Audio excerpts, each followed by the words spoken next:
Kayak gimana Bu yang biasanya mengganggu itu, berita-berita yang mengganggu itu, yang hoax itu? Ya banyak hal sih Mas ya. Saya rasa ya banyak hal sih ya, misalnya saja tuh kalau kita duduk gitu ya dari orang yang HIV gitu kan. Bekasnya orang HIV itu jangan didudukin kan kayak gitu. Disemprot-semprot pakai hand sanitizer gitu. Itu padahal enggak begitu caranya Bu ya. Enggak begitu juga. Kita komunikasi ya, bersalaman itu nanti ketularan loh, padahal kan HIV menularnya bukan begitu kan. Menularnya karena perilaku berisiko. Iya, kena berisiko.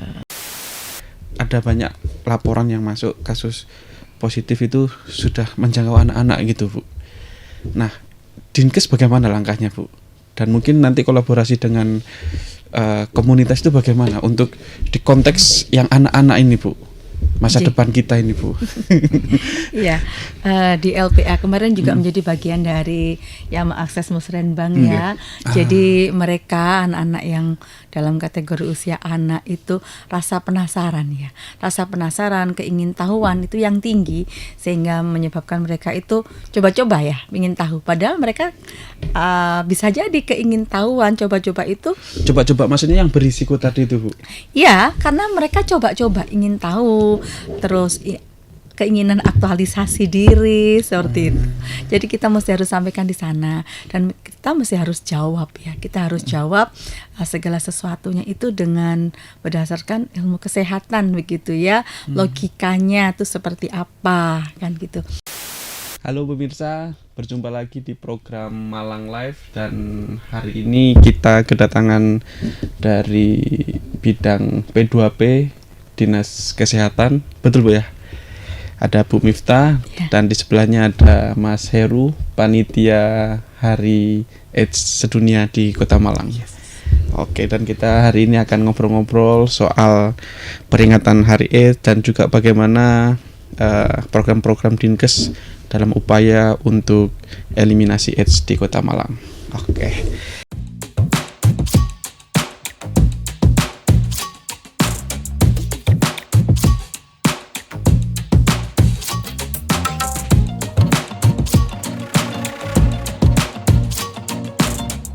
Saya ke Bu Miftah dulu. Bu Miftah, apa kabar hari ini? Alhamdulillah sehat, luar biasa. Sudah sarapan Bu? Sudah. Bu Miftah, kabarnya besok sama Mas Heru juga kolaborasi. Ada acara cukup spesial di Ijen untuk peringatan Hari Kesehatan Nasional dan Hari AIDS Sedunia. Ini peringatan hanya sekedar seremonial atau ada agenda lain di balik kegiatan itu Bu? Oh ya, terima kasih sekali Mas untuk pertanyaan yang luar biasa sekali ya di membuka acara. Acara besok itu kalau hanya sekedar seremoni enggak lah. Kita ada banyak rangkaian di sana ya. Kegiatannya diawali nanti dengan adanya long march, kemudian kita ada senam zumba, kemudian nanti ada edutainment, ada hiburan-hiburan yang mana dalam kegiatan itu kita akan berkolaborasi semua elemen di sana, ada pemerintah, ada LSM, ada masyarakat, ada mahasiswa. Jadi bukan hanya sekedar seremoni. Ada cek kesehatan juga Bu? Oh ya, di sana ada cek kesehatan. Kita melibatkan rumah sakit yang di Malang. Kita juga melibatkan organisasi profesi, kita melibatkan mitra terkait di sana. Ya. Jadi kegiatan ini memang kita rangkai sedemikian rupa. Di Jalan Ijen Bu besok Bu ya? Iya, di Car Free Day. Saat Car Free Day itu, oke. Apa sih Bu yang menjadi berbeda peringatan tahun ini dengan mungkin tahun-tahun sebelumnya?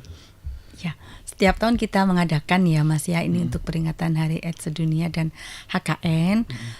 Tentu saja ini sebuah momen untuk kita mengingat kembali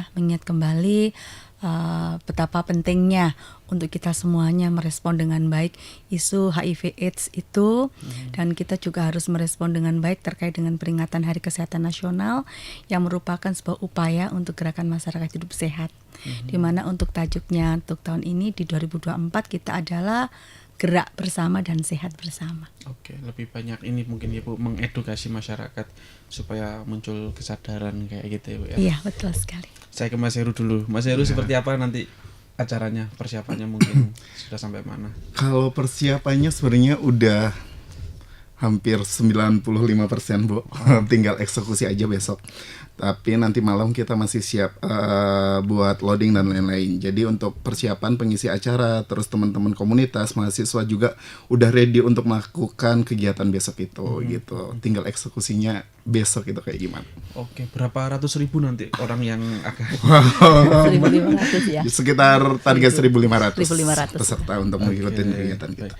Tadi disampaikan Bu Miftah juga dari banyak komponen ya, komunitas, mahasiswa, terus masyarakat, organisasi profesi. Kenapa panitia harus menggandeng pihak-pihak terkait itu? Iya, karena kita nggak bisa bekerja sama nih untuk memberikan edukasi berkaitan mengenai HIV/AIDS ini. Jadi perlu semua sektor, semua pihak untuk ikut serta dalam isu-isu ini gitu. Sehingga stigma dan diskriminasi buat teman-teman ODIF itu bisa ditekan di situ.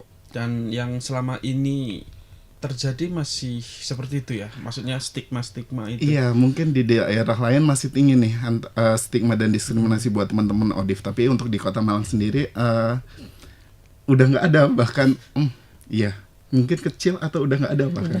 Iya benar. Bener nggak sih Bu, nggak ada Bu? Atau ya, jumlahnya sangat sedikit? sangat minim sekali, dan bahkan itu kita sampaikan bahwa Malang ya, Kota Malang itu sendiri, saya sampaikan di sini bisa mendeklir untuk yang diskriminasi itu hampir tidak ada begitu ya. Meskipun ada, mungkin jumlahnya masih bisa dihitung dengan jari, mungkin 1 atau 2, dan itu pun dengan sesegera mungkin, dengan cepat itu bisa kita atasi dengan baik. Oke. Dan bagaimana Bu bisa mendegradasi tingkat diskriminatif itu terhadap teman-teman orang dengan HIV/AIDS ini Bu? Apa saja sih yang dilakukan sampai kondisinya seperti ini? Ya, yang pertama kita mesti harus sampaikan ya Mas ya, kepada mereka semuanya ya, untuk masyarakat Kota Malang ya, kepada masyarakat bahwa HIV/AIDS itu adalah masalah kesehatan begitu ya. Jadi seseorang itu akan bersikap segala sesuatunya itu tergantung dari knowledge yang dia dapatkan ya. Jadi kita mesti harus transfer knowledge, kita harus sosialisasi secara masif, dan sosialisasinya pun kita lakukan tidak hanya dengan sesuatu yang monoton, yang rutinitas begitu, tidak. Jadi kita tergantung dari siapa sasaran kita, dan kita harus mendesain sedemikian rupa untuk kita bisa menginformasikan dengan sangat baik, sangat santun, tanpa harus merendahkan satu sama yang lain. Transfer knowledge itu mediumnya apa Bu? Ya, banyak termasuk kayak acara-acara kayak gini juga iya. Bagian dari Iya, jadi kita pelibatan media seperti ini adalah sesuatu yang sangat penting kan. Ini untuk sasarannya untuk masyarakat yang lebih luas kan begitu ya. Untuk yang pemirsa di TV, yang melek teknologi kan begitu. Tetapi untuk masyarakat yang tidak terpapar terkait dengan teknologi masih minim. Misalnya saja kita dengan edukasi secara langsung, ya kita bisa melakukan kemarin sosialisasi kepada masyarakat melalui Musrenbang. Itu kita sudah melibatkan hampir 1.700 orang masyarakat yang ada di Malang. Kita bayangkan kalau 1.700 orang menginfluence kepada 2-3 orang yang lain, ya pasti itu akan terinfokan, gitu kan. Mungkin bisa dijelaskan juga Bu, pola pikir supaya orang tidak melakukan diskriminatif. Tadi sudah dijelaskan ini masalah kesehatan. Emang kenapa dengan masalah kesehatan kita harus bersikap gimana gitu Bu terhadap orang-orang yang ODIF ini kayak gitu Bu? Ya, kita mesti harus sampaikan ya Mas ya, kalau HIV itu bagaimana sih sebenarnya untuk cara penularannya, karakteristiknya itu seperti apa kan. Mereka untuk HIV itu sendiri kan tidak sedemikian mudah untuk menular kan begitu ya. Mungkin itu juga nggak banyak yang tahu Bu ya. Orang mengertinya ini penyakit yang cukup mematikan, harus dihindari lah pokoknya gitu. Sebetulnya nggak boleh begitu Bu ya? Atau gimana? Ya, betul, ini sulit betul ditularkan, sekali. jadi gimana Bu? Ya, untuk bagaimana sih untuk penularannya kan demikian. Ini bagaimana terkait dengan faktor risikonya kita sampaikan. Kalaupun sudah terpapar begitu kan, bagaimana untuk sesegera mungkin mereka mendapatkan untuk pengobatannya, bagaimana untuk dukungan perawatannya, bagaimana terkait dengan penguatan psikologinya, penguatan psikososialnya, itu kita harus lakukan semuanya gitu kan ya. Kalau Mas Heru yang juga dari komunitas dikatakan tadi ini tidak mudah tertular. Mm. Menjelaskan itu ke masyarakat atau ke orang-orang sekitar mudah nggak, Mas? Banyak tantangan sebenarnya untuk teman-teman untuk memberikan edukasi kepada masyarakat, tetapi dengan kerjasama dengan stakeholder terkait kayak Dinas Kesehatan Kota Malang itu semakin gampang kita untuk menyasar masyarakat secara umum gitu. Kalau di kita kan biasanya fokus di populasi kunci aja tuh, dan itu lebih gampang untuk kita nyasarnya, memberikan edukasinya, perubahan perilaku dan lain-lain. Tetapi Oke, untuk sebentar. Populasi kunci itu apa? Mungkin penonton banyak yang nggak tahu. kunci Nggak tahu itu juga. populasi atau individu yang rentan untuk tertular HIV/AIDS. Misalnya ada teman-teman LSL, teman-teman transgender, teman-teman PIWID, pekerja seks perempuan seperti itu. Oke. Lebih ke sana ya Yes, anunya ya. benar. Tapi kalau di masyarakat umum kita bisa kerjasama dengan stakeholder kayak Dinas Kesehatan Kota Malang untuk memberikan edukasi tuh. Kayak yang kemarin kita lakukan di Musrenbang yang dilakukan oleh Dinas Kesehatan yang sasarannya sampai 1.700, itu luar biasa. Kita juga dilibatkan di kegiatan itu untuk melakukan edukasi terhadap masyarakat di Kota Malang. Responnya gimana masyarakat? Seru sekali sih Mas waktu itu. Apalagi ibu-ibunya wah antusias sekali gitu. Oke. Ada pertanyaan-pertanyaan yang seru nggak? Pasti Oh, kayak banyak sih. sekali pertanyaan seru dari ibu-ibu bener. Remaja, anak muda gitu juga ada kemarin. Jadi banyak sasaran dari 1.700 peserta itu. Oke, baik. Bu Miftah, program nasional ini kan juga menyasar 2030 itu. Itu betul-betul sudah habis atau bagaimana Bu maksudnya Bu? Dan bagaimana sekarang Dinkes melaksanakan program untuk mewujudkan Zero 2030 itu Bu? Iya, untuk 2030 itu artinya bukan tidak ada untuk HIV/AIDS sama sekali tidak, tapi kita menekan atau mengeliminasi begitu ya. Itu tentu saja ada banyak strategi yang harus kita lakukan. Satu antara lain adalah kita meminimalkan untuk terjadinya infeksi baru, begitu kan? Bagaimana tidak terjadi infeksi baru? Tentu saja kita harus lakukan itu untuk edukasi bagaimana biar mereka tidak sampai tertular kan begitu. Terus berikutnya kita juga bagaimana agar pengobatannya itu bisa 100% dari yang sudah terinfeksi tadi kita lakukan pengobatan semuanya. Mereka yang sudah positif harus kita lakukan pengobatan. Tentu saja pada saat pengobatan itu kita berharap tidak sampai terjadi infeksi opportunities atau bahkan kematian di sana. Itu adalah salah satu sasaran yang kedua. Kemudian sasaran ketiga strateginya itu adalah untuk meminimalkan diskriminasi tadi. Nah, sekarang kita akan menyampaikan terkait dengan bagaimana penguatan-penguatan kita pada saat kita meminimalkan terjadinya diskriminasi. Tadi kita sudah bahas ya, untuk kita sosialisasi secara masif ke sekolah, ke masyarakat, terus melalui edutainment yang nanti kita lakukan di Car Free Day itu juga merupakan bagian di sana. Kita juga melibatkan di sana untuk Kominfo, media-media itu kita libatkan di sana. Berikutnya untuk penguatan terkait dengan pengobatan dan pelayanan kesehatan, kita membentuk untuk PDP baru, Mas. PDP itu apa, Bu? PDP itu layanan untuk perawatan dukungan pengobatan. Oke. Ya, jadi untuk puskesmas kami ada di Kota Malang, ada totalnya 16 puskesmas. Kita menginisiasi untuk semuanya itu bisa menjadi puskesmas yang PDP. Artinya pengidap bisa dapat layanan di situ. Iya, bukan hanya untuk pengidapnya, tetapi semua masyarakat bisa untuk melakukan pengecekan, bisa melakukan pengobatan, juga bisa melakukan konseling seperti itu. Selain itu kita juga ada rumah sakit itu kita sudah sebar yang ada di Malang itu kita inisiasi di sana untuk bisa menjadi rumah sakit yang PDP. Jadi, kalau klinik ada juga nggak, Bu? Ada. Klinik juga ada, Bu ya? Ada. Sampai tingkat klinik pun? Ada, Pak. Ada. Jadi kita untuk perluasan PDP itu menjadi sebuah strategi kita, menjadi pilihan bagi masyarakat Kota Malang untuk bisa melakukan pelayanan yang komprehensif untuk HIV ini. Jadi tidak hanya terpusat pada satu tempat. Nah, ini juga menjadi strategi untuk kita bisa anti diskriminatif tadi, anti diskriminatif di kalangan tenaga kesehatan, anti diskriminatif di kalangan masyarakat itu sendiri, kan seperti itu. Memang di tenaga kesehatan juga masih Ada yang kayak gitu juga atau Bu? Bukan, maksudnya bukan begitu. Jadi jikalau ada pasien begitu kan, bisa jadi yang paham terkait dengan HIV itu adalah orang yang terkait langsung begitu ya dengan penyakit HIV misalnya kayak perawat, dokter atau bidan begitu ya. Tetapi untuk di sebuah rumah sakit, klinik ataupun puskesmas itu yang memberikan pelayanan kan bukan hanya dari tenaga medis, tetapi kan dari sejak di depan itu dari pendaftaran mereka harus sudah ramah begitu kan ya. Jadi mereka sudah tidak mendiskriminasikan untuk siapapun yang akan datang ke puskesmas. Siapapun yang datang layanannya setara Bu ya. Ya, Harus betul. dilayani setara. Iya, jadi ini yang kita kuatkan. Tantangannya apa sih Bu saat ini Bu penanganan HIV/AIDS di Kota Malang Bu? Ya pasti Mas ya, tantangannya itu setiap tahun itu selalu ada ya.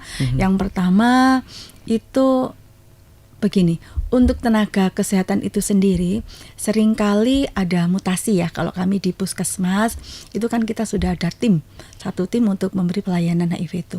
Ada dokter, ada perawat, ada laboratorium, kemudian ada RR. Tetapi untuk mutasi itu sendiri kita tidak bisa hindari ya. Orang-orang yang sudah kita latih, sudah kompeten di bidangnya mutasi ke tempat lain gitu ya. Jadi kita harus adakan untuk edukasi lagi. Mutasi ke tempat lain itu maksudnya dari puskesmas satu ke puskesmas lain atau? Bisa jadi puskesmas satu ke puskesmas yang lain. Ketika di puskesmas yang lain itu mereka untuk yang tim HIV-nya sudah settle kan begitu ya. Jadi mereka tidak pegang program HIV atau mereka pindah ke rumah sakit umum ataupun mereka pindah ke tempat yang lain, tempat kerja di luar Kota Malang itu kan juga bisa sesuatu. kayak gitu ya. Ya, bisa jadi demikian. Tapi kalau soal temuan kasusnya Bu, bagaimana? Iya, itu ya. Jadi masalah lagi itu, Mas, untuk yang temuan kasus itu kita bisa mendeklir ya. Setiap hari itu hampir di rata-rata itu selalu ada. Kenapa? Dalam 1 bulan itu minimal kasus baru yang di Kota Malang itu sekitar 30-an lebih lah. Jadi kalau kita bisa rata-rata kan 1 hari itu ada 1 pasien HIV baru. Jadi yang inilah yang menjadi tantangan kita kan. Tapi artinya ketika ditemukan kasus baru itu bukan berarti itu menjadi sebuah masalah atau ketidakberhasilan program. Tetapi di sini adalah bahwa masyarakat itu sudah mulai sadar untuk memeriksakan diri, surveillance kita sudah mulai bagus. Jadi mereka sudah bisa sesegera mungkin untuk memeriksakan dirinya dan kita berharap sesegera mungkin pula untuk bisa mendapatkan pelayanan gitu. Oke, itu temuan itu hasil dari apa tinjauan ke lokasi atau masyarakat yang datang punya kesadaran untuk tes kesehatan kemudian terdeteksi di situ atau gimana Bu? Kebanyakan gimana? Iya, jadi Kota Malang itu sebenarnya banyak proyeknya Mas. Jadi untuk intervensi mengenai HIV/AIDS ini sendiri, Kota Malang itu ada program yang namanya penjangkauan dan rujukan, dan ini langsung kerjasama dengan LSM yang ada di Kota Malang gitu. Misalnya kayak SSR Fatayat NU Jawa Timur, terus Yayasan Orbit itu emang fokus di isu penjangkauan. Di sini emang memberikan edukasi kepada teman-teman populasi kunci itu tadi untuk melakukan testing Mas, untuk mengetahui status kesehatannya. Jadi mereka dibawa populasi kunci yang udah diberikan edukasi itu dibawa ke layanan untuk melakukan tes VCT atau dan juga IMS ya. Dan di situ emang hampir semuanya teman-teman itu rutin 3 bulanan sekali untuk melakukan tes VCT itu jika emang perilakunya itu yang beresiko gitu. Tetapi misal kalau nggak beresiko bisa jadi 6 bulan sampai 1 tahun sekali untuk melakukan tes VCT itu. Oke. Beresiko itu gimana? Nah, beresiko ini sebenarnya banyak perilaku yang beresiko Mas, kayak misal menggunakan jarum suntik tidak steril, hubungan seks yang beresiko tanpa menggunakan kondom, ganti-ganti pasangan dan lain-lain seperti itu. Oke. Fokusnya di situ sih. Oke. Saya kemarin ngobrol sama Pak Nunang. Pak Joko Nunang yang ketua Lembaga Perlindungan LPA, Oh, iya. Lembaga Perlindungan Anak. Ikut juga kan kita ya. Pak Nunang pas ngobrol-ngobrol kemarin juga sedang berupaya untuk mencegah AIDS ini di kalangan anak-anak. Karena ternyata Pak Nunang mendengar ada banyak laporan yang masuk kasus positif itu sudah menjangkau anak-anak gitu Bu. Nah, Dinkes bagaimana langkahnya Bu dan mungkin nanti kolaborasi dengan komunitas itu bagaimana untuk di konteks yang anak-anak ini Bu, masa depan kita ini Bu. Iya, di LPA kemarin juga menjadi bagian dari yang mengakses Musrenbang ya. Jadi mereka anak-anak yang dalam kategori usia anak itu rasa penasaran ya, rasa penasaran, keingintahuan itu yang tinggi sehingga menyebabkan mereka itu coba-coba ya, ingin tahu. Padahal mereka bisa jadi keingintahuan coba-coba itu. Coba-coba maksudnya yang berisiko tadi itu Bu. Ya, karena mereka coba-coba ingin tahu, terus keinginan aktualisasi diri seperti itu. Jadi kita mesti harus sampaikan di sana dan kita mesti harus jawab ya. Kita harus jawab segala sesuatunya itu dengan berdasarkan ilmu kesehatan begitu ya. Logikanya itu seperti apa kan gitu. Misalnya saja terkait dengan kehamilan begitu saja ya. Kehamilan begitu kan. Bisa jadi kita sampaikan bahwa terkait dengan kehamilan itu dilakukan hanya untuk orang yang suami istri begitu kan ya. Tetapi itu kan terjadinya karena ada hubungan seks kan begitu nggih. Lah hubungan seks akan menyebabkan sebuah kehamilan itu jikalau seorang perempuan itu sudah menstruasi, sudah haid.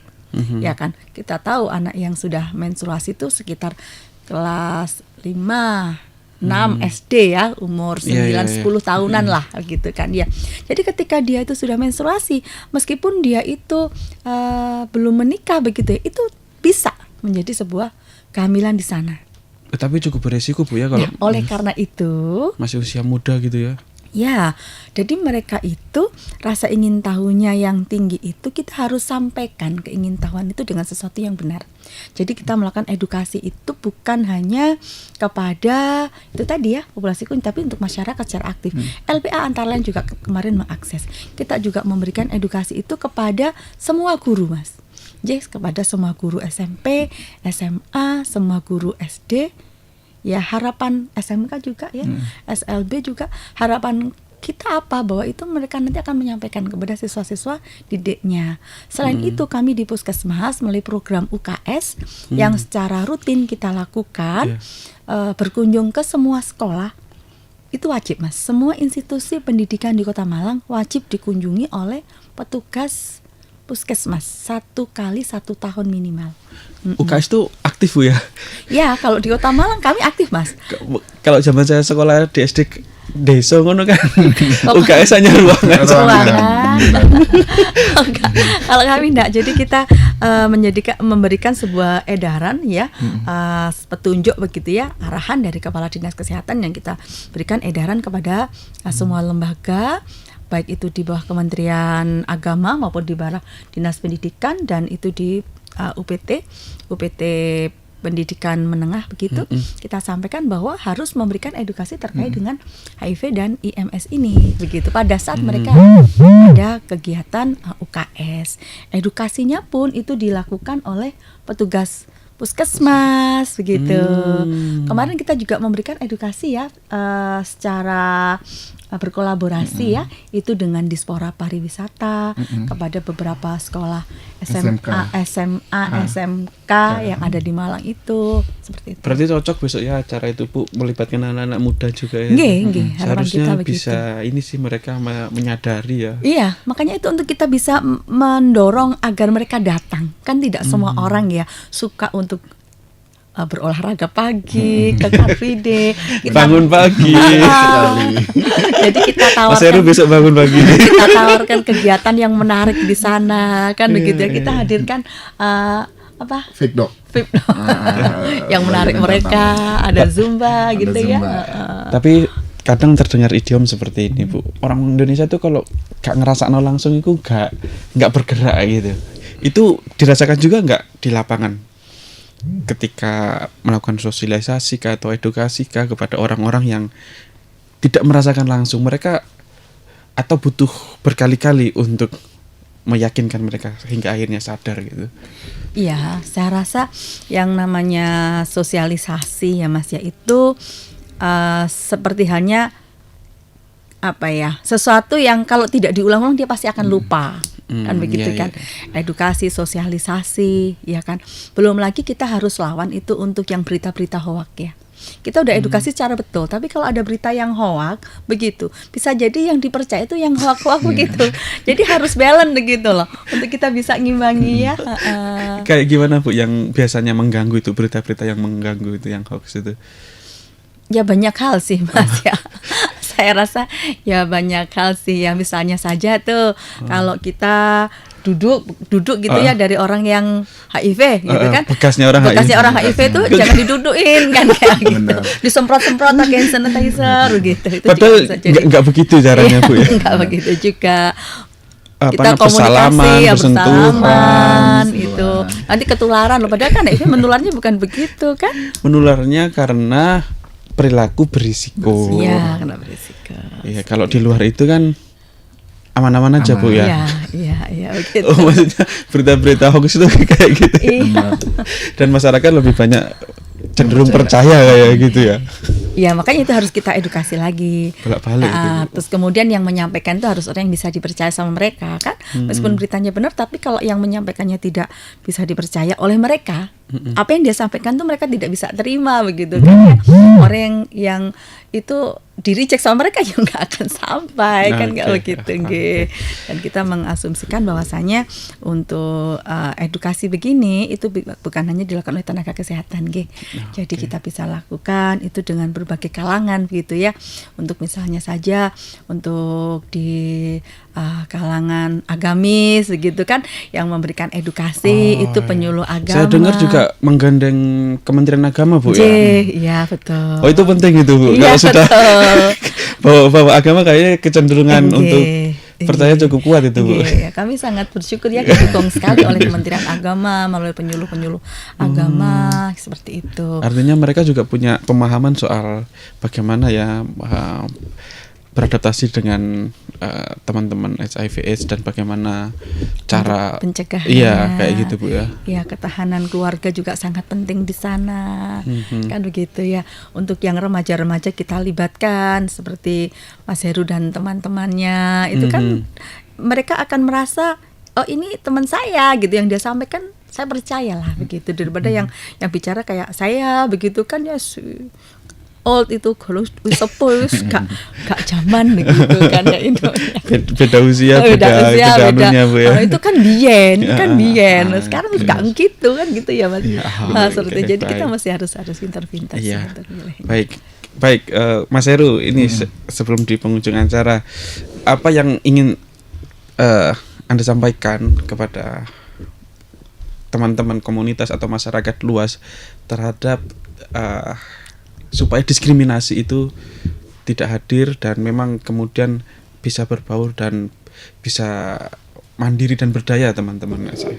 Iya Mas, jadi sesuai tema Hari AIDS Sedunia tahun 2024 yang hak setara untuk semua, bersama kita bisa. Jadi gimana caranya kita bersama-sama untuk mengeliminasi stigma dan diskriminasi di masyarakat, terus teman-teman ODA mendapatkan pelayanan-layanan yang prima di masing-masing layanan, mendapatkan pekerjaan, pendidikan yang setara juga, informasi yang setara, pendampingan hukum jika diperlukan juga. Jadi tantangan kedepannya bakalan lebih berat sebenarnya kalau misal masih ada stigma dan diskriminasi di masyarakat gitu. Tetapi kita bisa berkolaborasi, kerjasama gitu untuk mengikis adanya stigma dan diskriminasi itu. Jadi kolaborasi ini cukup diperlukan, apalagi untuk di Kota Malang. Sebagai kota yang ramah dan ramah HAM kan? Ya, ramah HAM. Jadi kita harus memperjuangkan keramahan itu terhadap semua komunitas, terutama untuk teman-teman populasi kunci dan juga teman-teman dari ODA itu sendiri. Oh iya, yang soal tenaga kerja tadi kasusnya sepertinya seperti apa Mas Heru? Kalau pekerjaan itu biasanya teman-teman yang ketahuan sama atasannya untuk HIV positif itu langsung dikeluarkan dari pekerjaannya. Tapi itu udah terjadi beberapa tahun yang lalu di beberapa hotel yang ada di Kota Malang. Tetapi untuk saat ini masih belum ada lagi sih isu-isu seperti itu. Itu yang biasanya sering terjadi untuk teman-teman ODIF. Tapi seharusnya bagaimana sikap misalnya instansi atau perusahaan jika ada seseorang karyawannya atau pegawainya yang ketahuan statusnya itu Yes. harusnya bagaimana Ya, bersikapnya? jadi sebenarnya teman-teman ODIF itu bisa tetap bekerja sebagaimana mestinya, maksudnya sebagai orang-orang normal. Kalau misalnya teman-teman ODIF tersebut mengkonsumsi ARV atau pengobatan HIV itu tiap hari atau rutin. Jadi nggak ada bedanya antara teman-teman HIV dan juga masyarakat umum jika teman-teman HIV itu pengobatannya rutin. Jadi kalau misal teman-teman ODIF ini masih produktif, masih bisa bekerja, seharusnya perusahaan atau pimpinan itu tidak berhak untuk memecat teman-teman ODIF itu. Tapi secara aturan juga ada penjelasan nggak soal itu? Sebenarnya ada sih di Kementerian Ketenagakerjaan. Ketenagakerjaan itu juga ada. Jadi ada perlindungan khusus buat teman-teman ODIF. Oke. Tuh. Ya, cukup menyedihkan ya kalau tiba-tiba di-cut gitu aja ya. Benar, kasihan kan Iya, gitu. Padahal masih produktif, masih bisa kerja secara aktif gitu. Betul. Oke. Bu Miftah, Iya, siap. apa yang ingin disampaikan? Mungkin masyarakat takut tertular itu sudah wajar lah mungkin Bu ya. Tapi supaya kemudian tumbuh kesadaran tidak ada diskriminasi, kemudian bahkan dapat berkolaborasi. Apa yang ingin disampaikan Bu Miftah? Kami berharap untuk momen peringatan Hari AIDS Sedunia kali ini menjadi sebuah momen di mana kita bisa terus bergandeng tangan, menyatukan gerak langkah semua yang terkait di sana, baik itu dari LSM, baik itu dari OPD, baik itu masyarakat umum, mahasiswa, semuanya kita bergerak.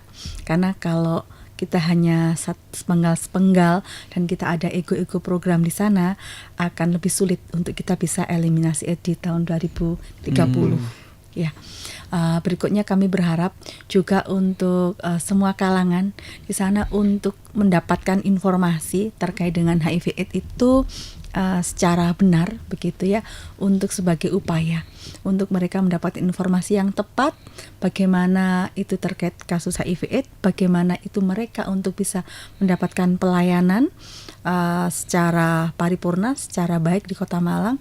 Kita sudah punya rumah sakit yang banyak di Malang, kita punya puskesmas yang banyak, dan mungkin jikalau mereka itu bekerja begitu ya di jam dinas, kita juga punya layanan extra hour yang kita berikan di luar jam dinas. Itu ada di 2 puskesmas, di Puskesmas Pandanwangi dan ada di Puskesmas Dinoyo.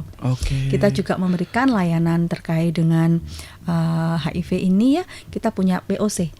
Kita punya POC di sana yang mana itu sangat ramah sekali dengan teman-teman komunitas, dengan semua masyarakat untuk bisa mendapatkan pelayanan yang terbaik gitu. Oke, baik, makasih Bu. Mudah-mudahan program-programnya tadi bisa berjalan lancar dan segala tantangannya bisa diatasi, terutama untuk mengeliminasi kasus yang 2030 harus zero tadi.